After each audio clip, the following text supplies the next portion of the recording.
Hey guys, তো আমি সকাল সকাল চলে এসেছি মার্কেটে। তো মার্কেট বলতে আমি জামা কাপড়ের কোনো মার্কেটে আছি না, আমি এসেছি মাছের মার্কেটে। তো ভিডিও থাম্বনেল থেকে নিশ্চয়ই বুঝে গেছো। আর ওই যে সামনে হচ্ছে মাছের আড়ত। তো ওইখানে গেছে আমার বাবা মাছ কিনতে, আর আমি বর্তমান আছি বাইরে। তো এখন আমি যাবো ভিতরে, আমাদের মাছ কেনা শেষ, বাবা আমাকে ডাকলো, বললো ভিতরে যাইতে। তো মাছগুলা কিনা রাখছে ভিতরে, ভিতর থেকে আনতে লাগবে, আমারই আনতে লাগবে।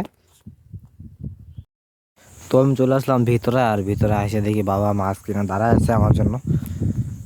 তো সামনে হচ্ছে মাছগুলো, আর ওইখান থেকে মাছগুলো আমি নিয়ে যাবো। ওই যে দেখতে তো হচ্ছে বাবা আমাকে মাছগুলো দিচ্ছে, আর আমি নিয়ে যাবো বাইরে। তো গাইস ফাইনালি আমরা চলে আসছি শিলডাঙ্গাতে। তো আমরা নিশিগঞ্জ থেকে মাছ কিনে আর শিলডাঙ্গাতে এনে বিক্রি করি। আর আজকে যেহেতু হাট নাই, তার জন্য আজকে কোন বাজারে কিন্তু খুব বেশি একটা লোকজন নাই। তো আমরা সকাল সকালে মাছ কিনা চলে আসছি। তো আমরা ভোর 4টার দিকে বের হই বাড়ি থেকে, যাইতে যেতে 4:30 বাজে যায়। আর ওইখান থেকে আসতে আসতে 6টা কি 6:30 বাজে। তো তখন শিলডাঙ্গা বাজারে লোকজন আসে না। তো শিলডাঙ্গা বাজারে লোকজন হয় 8টার পর থেকে। তো এমনিতে বাজারটা হচ্ছে ছোটো বাজার, লোকজন হয় না, এটাই।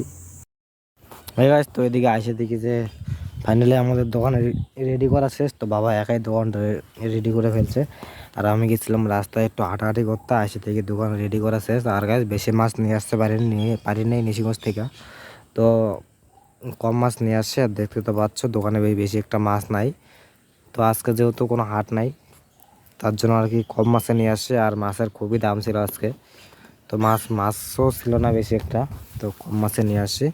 আর গাইস আমি এইখান থেকে যাবো এখন, বাড়ির দিকে যাবো ভুট্টা খেতে। তো তোমরা আগের একটা ভিডিওতে দেখছো যে আমি ভুট্টার চাংড়া বানাচ্ছিলাম। আর গাইস এটাই হচ্ছে সেই চাংড়া। তো চাংড়াটাও কমপ্লিট হলো কি না হলো আমি এটাই দেখতে আসছিলাম। যেহেতু আজকে আমি ভুট্টা রাখবো, ভুট্টা তুলতে যাব। তো দেখতে থাকো গাইস, নিশ্চয়ই ভিডিওটা ভালো লাগবে। তো গাইস ফাইনালি চলে আসলাম ভুট্টা খেতে। তো ভুট্টা তুলতে। আর আজকে গাইস বেশি একটা গরম নাই, যেহেতু গতকালকে প্রচণ্ড বৃষ্টি ছিল, ঝড় বৃষ্টি রাত্রে। আর আজকে আকাশটা একটু ড্যাম আছে, তো কোনো রোদ নাই, গরম নাই। তো আজকের দিনটা খুবই ভালো। তো ভুট্টা খেতেও কোনো গরম লাগছে না। তো গাইস আসছিলাম আমি, আমার আর ভাগ্নে, আর হচ্ছে আমার ভাইস্তা। তো ওরা খুবই দুষ্টামি করছিল। তো গাইস এই যে হচ্ছে আমাদের ভুট্টার সাইজগুলো, আর ভুট্টার সাইজগুলো কীরকম লাগলো অবশ্যই কিন্তু কমেন্টে বলবে।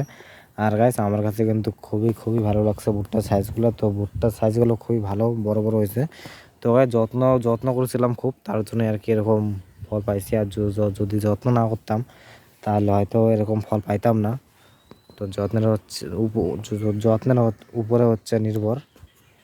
তো যত্ন করলে হবে ভালো, আর না যত্ন করলে যে খারাপই হবে। তো আমি প্রচণ্ড যত্ন করছিলাম। তো গাইজ ভিডিওগুলো তোমাদের কাছে কীরকম লাগে অবশ্যই কিন্তু কমেন্ট বক্সে বলবে। আর গাইজ চ্যানেলটা সাবস্ক্রাইব করতে কিন্তু ভুলবে না। তো গাইজ ভিডিওগুলো তোমাদের কাছে কীরকম লাগে অবশ্যই কিন্তু কমেন্ট বক্সে বলবে। আর গাইজ চ্যানেলটা সাবস্ক্রাইব করতে কিন্তু ভুলবে না। তো গাইজ ভুট্টা তোলা শেষ ওইখানে, আর আরও আছে অন্য জায়গায়। তো আমি ভুট্টাগুলো নিয়ে আসছি বাড়িতে। তো আমি একাই নিয়ে আসছি বাড়িতে টোটোতে করে।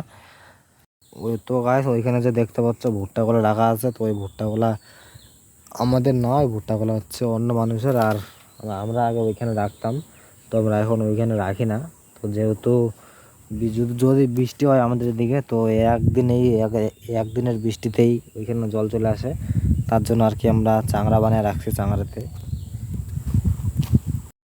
তো গাইজ ভিডিওগুলো কীরকম লাগে অবশ্যই কিন্তু কমেন্টে বলবে। আর গাইজ তো কাজের চাপ প্রচণ্ড আমার, তো তোমার তো জানোই যে আমি কোথাও যাইতে পারি না ঘুরতে। তাই জন্য আর কি বাড়িতে কাজ করে, বাড়ির কাজগুলি তোমাদের কাছে শেয়ার করি। আর ভিডিওটা কীরকম লাগলো অবশ্যই কমেন্টে বলবে। আর চ্যানেলটা সাবস্ক্রাইব করতে কিন্তু ভুলবে না। আর কাজ শেষ হলে আমি যাবো বাইরে ঘুরতে, বাইরে ভিডিও করার চেষ্টা করব। আর এইগুলা ভিডিও করব না। তো যদি তোমাদের ভালো লাগে তাহলে এইগুলা ভিডিও তোমাদেরকে শেয়ার করব। তো গাইস বাই বাই।